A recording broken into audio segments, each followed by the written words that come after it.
Mike Tyson, l'homme qui a dominé la boxe comme aucun autre. Il ne se contentait pas de détruire ses adversaires, il s'assurait aussi d'humilier ceux qui osaient lui manquer de respect. Cette vidéo est un voyage à travers les nuits les plus brutales où Tyson, avec une fureur impitoyable, a remis à leur place les arrogants qui pensaient pouvoir le défier. Connu comme le boucher polonais, Andrew Golota était un combattant craint, polémique et imprévisible. Sa réputation ne venait pas seulement de sa force, mais aussi de son style extrêmement sale. Il s'est fait connaître dans le monde entier grâce à ses 2 combats contre Riddick Bowe, où il a été disqualifié pour avoir frappé à plusieurs reprises les parties génitales de son adversaire. Ces nuits se sont terminées dans le chaos, avec des émeutes et une réputation qui a fait de lui l'un des poids lourds les plus controversés de son époque. Contre Tyson, Golota avait une occasion de se racheter. Il arrivait avec 38 victoires et 4 défaites, tandis que Tyson entrait avec 48 victoires et 3 défaites. Mais dès la première cloche, Tyson l'a pressé sans relâche. Au premier round, une droite l'a envoyé au tapis. Golota s'est relevé, mais sa confiance était déjà brisée. À la fin du 2e round, il a abandonné dans son coin sous les huées du public. Tyson ne l'avait pas seulement battu, il l'avait brisé mentalement.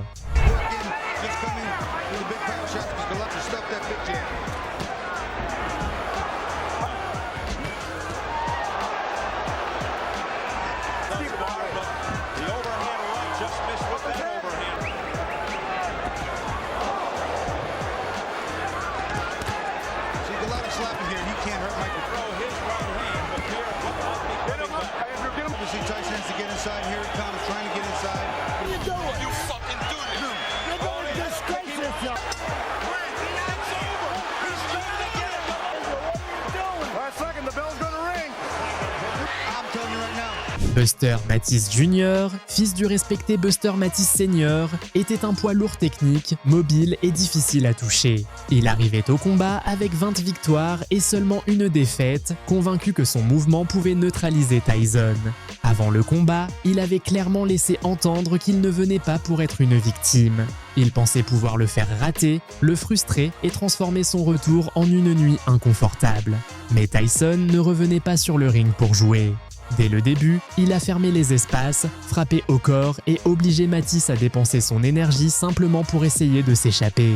Au 3e round, il a trouvé l'ouverture et l'a envoyé au tapis avec une combinaison brutale. Mathis était entré en pensant qu'il pouvait le faire paraître mauvais, mais il a fini par apprendre que contre Tyson, il ne suffisait pas de bien bouger. Il fallait survivre à la peur. See again by ducking. Yeah, trying to get the angle. Mathis says he has more power in the right hand than the left. His style is moving his head, slipping inside. Listen, when I say break, I want you both to break. Frank Cappuccino. Oh, Tyson caught him with the right. 7 punch combinations. Behind the jab. Whoa. Tyson missing twice with the right. Oh, and Mathis felt that. Use that right-footed pivot. Swing around on your opponent's side and then crack. Oh, he got a right uppercut. Another right uppercut. And down goes Mathis. Stepped back and did it again. Stepped off and around and ripped that uppercut to where Mathis was ducking right into it. 9, 10. He didn't beat the count. Tyrell Biggs n'était pas un adversaire comme les autres. Il était médaillé d'or olympique en 1984, invaincu chez les professionnels et considéré comme l'un des talents techniques les plus prometteurs des poids lourds. Il arrivait avec 15 victoires et aucune défaite. Il avait la taille, la mobilité, le jab et une énorme confiance en sa boxe. Avant le combat, il avait affirmé que sa technique suffirait à battre le champion. C'était une erreur. Tyson ne voulait pas seulement le battre, il voulait le punir. Dès le premier round, il l'a poursuivi, lui a coupé le ring et a commencé à le détruire petit à petit. Biggs essayait de bouger et de boxer à distance, mais chaque entrée de Tyson laissait une marque. Son visage a commencé à se couvrir de coupures, de gonflements et de désespoir.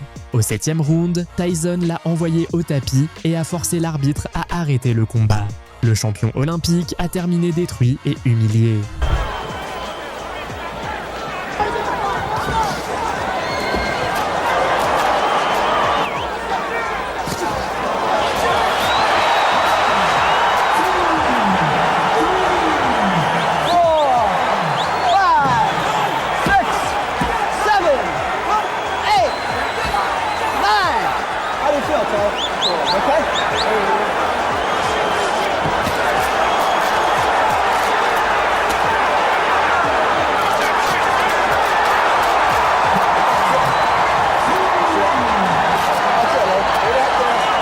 inches from me. Donovan Razor Rudock était l'un des poids lourds les plus dangereux de sa génération. Il possédait une gauche terrifiante, un coup étrange entre le crochet et l'uppercut, capable de changer un combat en une seconde. Ce n'était pas un adversaire fabriqué. Il était fort, explosif et vraiment dangereux.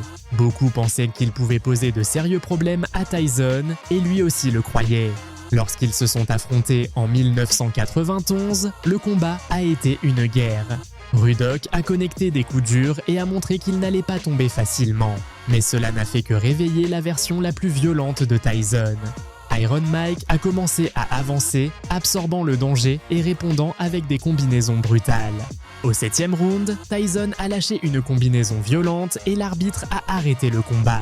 La décision a été polémique, mais le message était clair. Même un frappeur terrifiant pouvait finir piégé dans la fureur de Mike Tyson. The crowd was chanting Razor, Razor. Low blows by Tyson. Moves on here, the 7th round coming up that to have taken some steam out of Tyson. Ruddock coming back. Now Tyson with a big left. This kind of barrage. Oh, what a right by Tyson. And Ruddock continues. Oh, the left. Now the right combination. Steele steps in. Is it over? It's over. It's over. Frank Bruno était l'une des figures les plus aimées de la boxe britannique.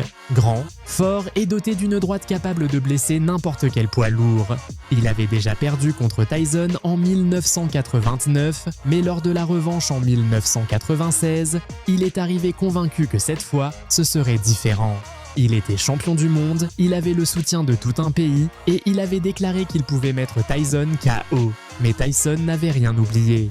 Dès la première seconde, il est sorti avec pression, rage et agressivité. Bruno a essayé de s'accrocher, de l'attacher et de casser le rythme avec sa taille, mais Tyson ne lui a pas laissé respirer. Au 3e round, il l'a coincé contre les cordes, a déchargé des combinaisons brutales et a forcé l'arbitre à intervenir. Bruno était arrivé en promettant une victoire historique, mais il a fini piégé une nouvelle fois dans le même cauchemar. In the first round, that right hand, that could have been a cut right there. See the heads go. In the last round, you see Mike rock and counter with a nice right hand. Then here comes the hook. Didn't land clean, but there's more behind that. Mike doing a nice counter right hand. Bill's way saying, fight it out, stop holding. You know, people kept wondering which lean. This is a similar Mike Tyson, maybe just a little more patient, a pinch heavier, but I think he's a little more patient and a little more disciplined. Expected. He said he's not looking for the Tyson who fought McNeely and Mathis. Here's a combination uppercut by Tyson. Tyson laying it on, pouring it on. Down goes Bruno into the ropes. Mitch Green était bien plus qu'un boxeur. C'était un homme de la rue, provocateur, conflictuel et connu pour son attitude défiante. Avant d'affronter Tyson en 1986, il avait parlé avec confiance et assuré qu'il pouvait le battre. Mais une chose était de parler hors du ring, et une autre très différente était de se retrouver face à Tyson quand la cloche sonnait. Dans le combat officiel, Tyson a dominé dès le début. Green avait de la résistance et de l'orgueil, mais il n'avait pas les armes pour arrêter la pression de Mike. Il a perdu par décision unanime et a été exposé comme un homme dur, oui, mais complètement dépassé. Et des années plus tard, lorsque les deux hommes se sont croisés dans la rue devant un magasin à Harlem, la tension a explosé hors du ring. Tyson lui a lancé un coup de poing qui lui a laissé le visage détruit. Mitch Green est resté lié pour toujours à l'une des histoires les plus sauvages de la vie de Tyson.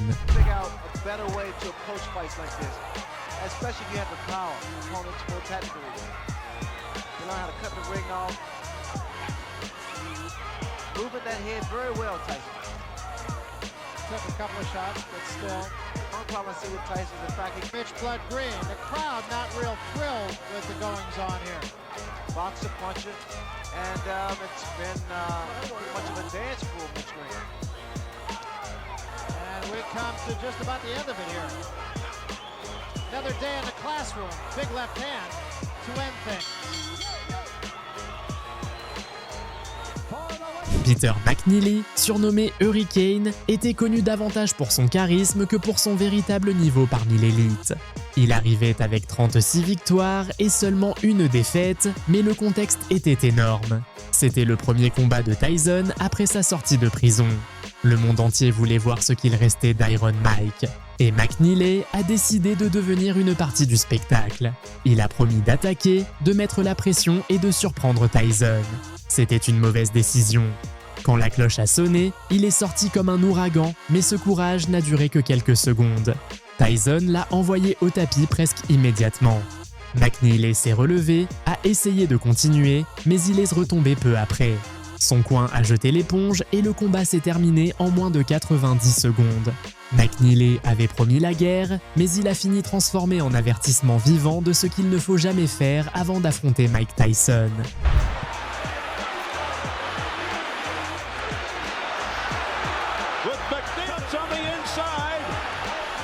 Tyson seeming to just hang back there waiting for that one shot. He is 1 minute gone by. McNeely's already been down. Mills Lane had stopped that nonsense because they were starting to butt heads. Oh. Tyson with a left hook, a right uppercut. Down goes McNeely again. Steve, he's very hurt. He can barely stand up. They want Tyson to go to the neutral corner. What's going on? Correct. That was not correct. That's a crime for McNeely. This kid was fighting his heart out. That is wrong. McNeely's corner who stopped the fight. Trevor Berbick était le champion du Conseil mondial de boxe et un vétéran respecté. En plus, il avait battu Muhammad Ali en 1981 lors du dernier combat professionnel d'Ali.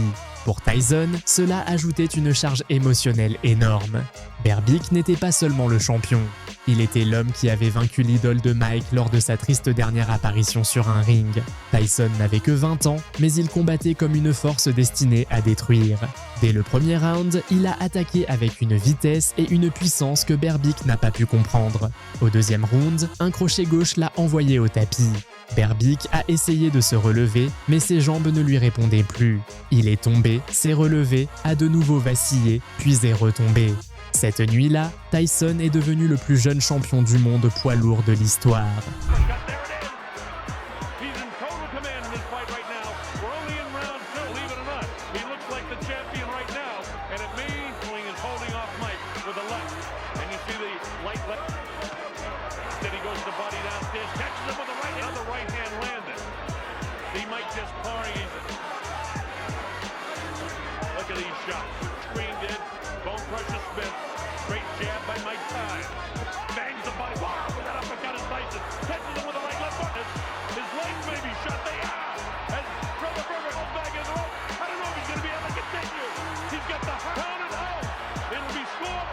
Larry Holmes était une légende vivante de la boxe.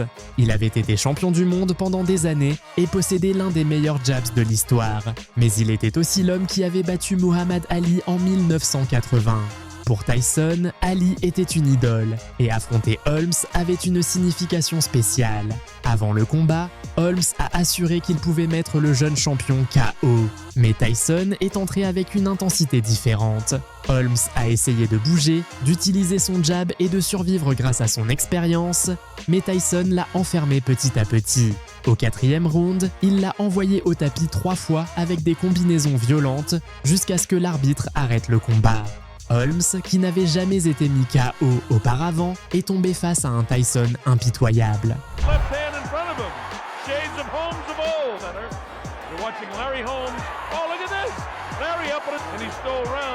But doing it the start of a round is something different. And now here he is back to the... Oh, left hook got Larry. Great fights of all heavyweight history. Fourth round is the biggest problem. Oh, right hand, down goes. Right now, Mike Tyson is in charge. He's the boss, and Larry's down for the... There's lightning in the fist. Big right hand, followed up. The end of a great career is imminent for the big shot. Right hand hurt Larry again. He's back to the body. Goes to throw right hand. Gets split with a big right. Carl Williams, surnommé The Truth, était grand, rapide et possédait un jab dangereux. Il avait partagé le ring avec de grands noms et beaucoup pensant qu'il pouvait gêner Tyson s'il réussissait à garder la distance. Avant le combat de 1989, Williams s'est montré confiant. Il croyait que son allonge et sa technique pouvaient être la clé pour battre le champion. Mais Tyson ne lui a pas laissé le temps de le prouver. Dès le début, début, il a réduit la distance avec une pression explosive. Williams a essayé d'utiliser son jab, mais le combat venait à peine de commencer lorsque Tyson a trouvé l'ouverture. Un crochet gauche propre l'a envoyé au tapis.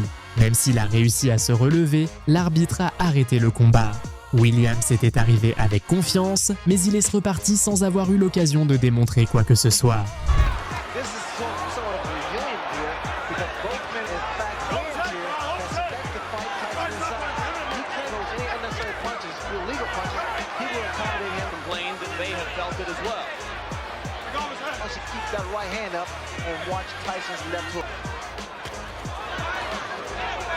He hasn't done that tonight. I wonder if that's a change of plan. Oh, what a left hook.